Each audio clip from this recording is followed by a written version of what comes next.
In this video, I will be talking about one of the new skills that got introduced with Title Update 2, Embolden. Embolden makes it easier for monsters to enrage when targeting you, while giving you bonus defense, evade window, and guard. Here are the actual levels of guard and evade window it gives you. There are a couple pros and cons of the skill. For the pros, you get better enrage uptime, meaning you need to do less damage to enrage a monster. So you will have better agitator uptime, and most monsters have better hit zones when enraged. Some even gain a damage taken multiplier. However, this does not work in anomaly hunts because the exhaust state of anomaly monsters is on a fixed timer and cannot be shortened. It comes on great pieces. Embolden comes with the Violet Mizusune armor. And even if you're not trying to run Embolden, you will likely use a piece or two just because of how good the slots are. It allows you to go over guard 5. Embolden and guard can stack to reach guard 6, 8, or even 10. This makes weapons with weaker guard moves a lot more viable to guard with, especially the sword and shield. It notifies you when attacks are coming in multiplayer, which makes it easy to tell whether an attack is coming for you or not. For the con, it only works when the monster is targeting you, so you can't position yourself with other players to hit big counters while getting the benefits of Embolden. You can make the monster aggro on you a lot more by posting the quest and running diversion. If you don't understand how guard works in Rise, I recommend watching Child Slayer's video on it. It's a very detailed video and I learned a lot from it, so I'll link it in the description. But TLDR, all monster moves have what's called power tied behind it, as seen from this chart of Melzino attacks from Kilaniko. Power has nothing to do with the damage what that moves does, but you can look at it like knockback power. So to be able to guard a move with smallest impact, meaning after the guard you take no chip damage and very little stamina consumption, you need to have the higher guard threshold than the power of the move you're guarding against. Remember, it has to be higher. It doesn't work if it's equal. So guard 1, 3, and 5 gives you 10, 20, and 30 guard threshold, and the same with Embolden 1, 2, 3. Now let's look at the two important guard moves of Sword and Shield. Keep in mind some of these numbers I'm not 100% sure of because it is really hard to test certain breakpoints, but it shouldn't be too far off. Let's talk about Metsu first. It seems to have the same guard as the base SNS block, which is 15. It can guard all guardable attacks, meaning things like Raging Beam is not guardable, and things like Astalos, the laser from the head is not guardable. Without guard up, I mean. So yeah, without guard up, Metsu Shoryugeki can guard all guardable attacks, no matter the threshold or power of the move you're guarding against. But you still take chip damage and stamina damage according to your guard level. It enables adrenaline with the right amount of guard threshold invested. So if you can make your guard level high enough and basically be at the small impact guard threshold, you will not take any chip damage, which means you can play adrenaline and stay at 1 HP. The other move, which is Guard Slash, it seems to add 10 to guard the guard threshold of SNS. So the base block is 15. Guard Slash base will be 25 basically, similar to Charge Blade guard point. It is a very fast attack that can shortcut into Perfect Rush, one of the highest burst damage SNS combos. And it also consumes very little sharpness because only half the damage is sword attacks, the other half is shields. So the shield ones doesn't consume any sharpness. And lastly, it makes you have really good offensive guard uptime. So if you're just using Metsu Shoryugeki even on cooldown, you're only getting about 50% offensive guard uptime, because you know the Metsu cooldown is about 26 seconds, I think, and offensive guard only lasts for 12 seconds. So even if you use it on cooldown, you can barely get it over 50% uptime, and in practice it's probably more like maybe 30% uptime. I'm gonna compare the previously best burst combo, which is the Spinning Reaper combo, with the newly made viable Guard Slash into Perfect Rush to see how big the damage difference is.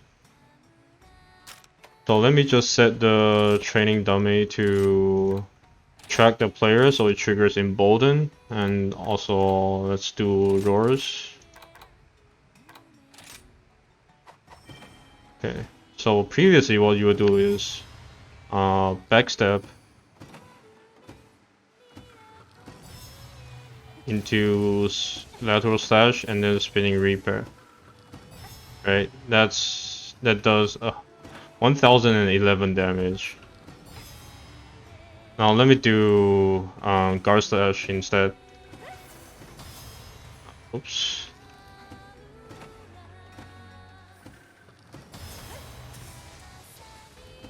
And then cancel into Spinning Reaper, and then you can see that's 1300 damage.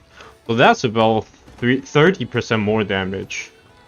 Now granted, the guard slash combo also got buffed from offensive guard, but in the actual gameplay situation, it's pretty realistic that your lateral slash will not get the offensive guard proc. So that's 30% more damage. And that is why this playstyle is so much stronger than the previous one. So how many levels of Embolden and Guard do you actually need? The TLDR is Guard 6 or 8 is enough for most monsters and moves, but you might want to customize it depending on the matchup and what moves you want to counter. It is hard to say what is the best, but in general, I find Guard 8 to be enough for general gameplay. Here is a sample set I made with no armor qurio crafting and also no weapon slots, because the different weapons have different slots on it. I'm using the Kaiser Crown X, which is the Teostra helmet, 4-piece Omnio, which is the Violet Mitsune armor, and also a 3-2 slot charm with no skills on it. And what you get from this is Crit Eye 7, Agitator 5, Elemental Attack 5, Crit Boost 3, Wex 3, Guard 3, Offensive Guard 3, Flinch 3, Master's Touch 2, and Adrenaline Rush 1. I'm running Guard 3 here because, like I said, I think Guard 3 with Embolden 3 together, Guard 8 in total is enough for casual gameplay. So if you want more guard, you can obviously add more. If you want less guard, you can take some out. Here are the skills you want to add with your better charm, career crafting, and weapon slot. The first being Master's Touch 3, you just want to max it out. And the second will be Burst 1, previously called Chain Crit. 1 level is enough. It gives you a massive damage boost with 1 level, and the second and third level doesn't give you that much. Wirebug Whisper 1 extends your third Wirebug by a lot. Attack boost 4 is an insane amount of damage. Remember, you want to hit attack boost 4. If you can't hit level 4, don't bother. If you can hit level 4, go for level 4. Then you want to try and hit level 7 of attack boost. So you either go for 4 or go for 7. And then you want to go for maybe Wirebug Whisperer 3 or some levels so Slugger is fine. Here are some other pieces that I recommend you can try and roll on, aside from the ones I showed in the no quiro set before. So the Ingot Greaves X already has attack boost 2 and crit 2, and the way the slots are set up, it makes it easy to get an additional level 2 slot. alongside maybe like a low tier skill like Offensive Guard or Wirebug Whisper, because it is a level 8 armor. Flame Aspinus Boots, very nice slots. Attack boost 1 and burst 2, pretty decent skills. Intrepid Heart is something extra, it gives you a little bit of survivability, but it's not that great on Sword and Shield, but you know, if you could get it for free, why not?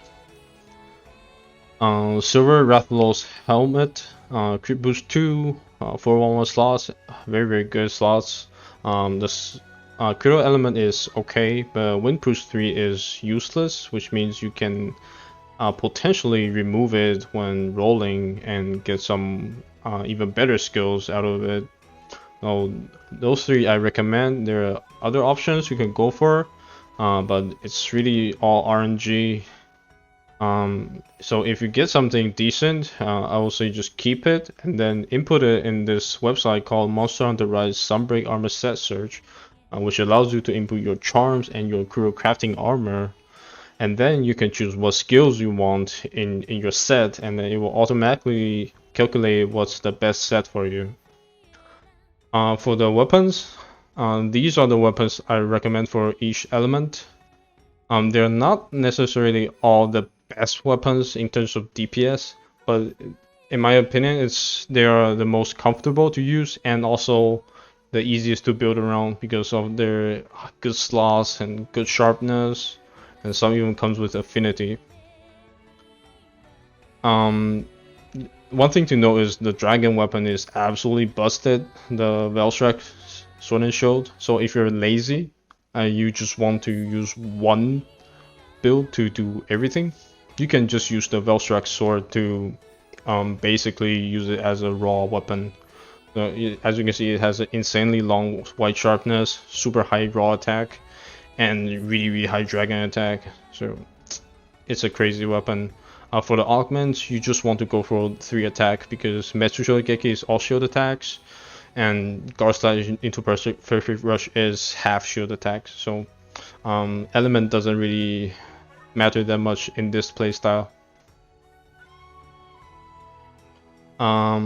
Here is a set that I use qurio crafting on, and also I slot in a decent charm, which is a attack 3 charm.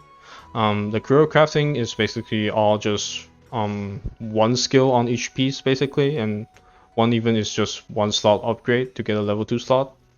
And as you can see, this is using the water Sword and Shield, which is probably the weakest and the hardest to build around, but you know, you still got crit rate 7, agitator 5, elemental attack 5, attack boost 4, crit boost 3, Wex 3, master's touch 3, guard 3, offensive guard 3, flinch 3, Wirebug Whisper 1, and burst 1. Also, there's some free level 1 slots to play around with. So you can see for the helmet, I just upgraded the 1 slot to level 2. The chest piece, I got burst on it. The arm, I got offensive guard. The waist, I got Wirebug Whisper.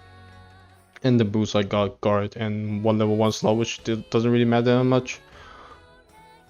And that's a really good set already. And with better weapons, like the dragon weapon, which doesn't need master's touch, or like the other fire and ice weapons which has better slots, you will be able to get attack boost 7 easily. And lastly, you will probably find that you have a lot of excess level 1 slots in this process. So what do you want to make sure you have? Flinch free 1. If you're using the Valor Mitsune boost, you will have flinch free 3 anyways. But if you're not, you want to make sure you have flinch free 1 so you don't get flinched while playing multiplayer. And then you want to make sure you have elemental attack maxed out, obviously. And then you can go for a combo of Spirit Bird's Call, which automatically grabs Spirit Birds for you periodically in the hunt, with Camille's Blessing level 1, which sometimes boosts the effect of Spirit Birds. And then you can also run Diversion, which helps to draw aggro from the monster, even if you are only doing it solo, because you know, sometimes your pets draw your aggro. Defiance 3, I think is the sweet spot for Defiance to be at. It will nullify most things. And Bombardier 3 is more of a solo option, and because if you want to spam your Mega Bomb Metsus, and you can even combine it with the full skill Dango Pyro level 4 to actually get quite a lot of damage from your Mega Barrel Bombs. And then lastly, Stun Resistant 3 is just a safe and comfort pick if you don't know what to put in. That's about it for the video. Embolden is probably my favorite skill in the game right now, and SnS feels like a total different weapon with this brand new playstyle. So I hope you guys find this video helpful and enjoy this set as much as I do. The video is already too long, so I'm not gonna attach hunt footage to it, but I will do more speedruns with Embolden Guard SnS for sure in the future. And thanks for watching.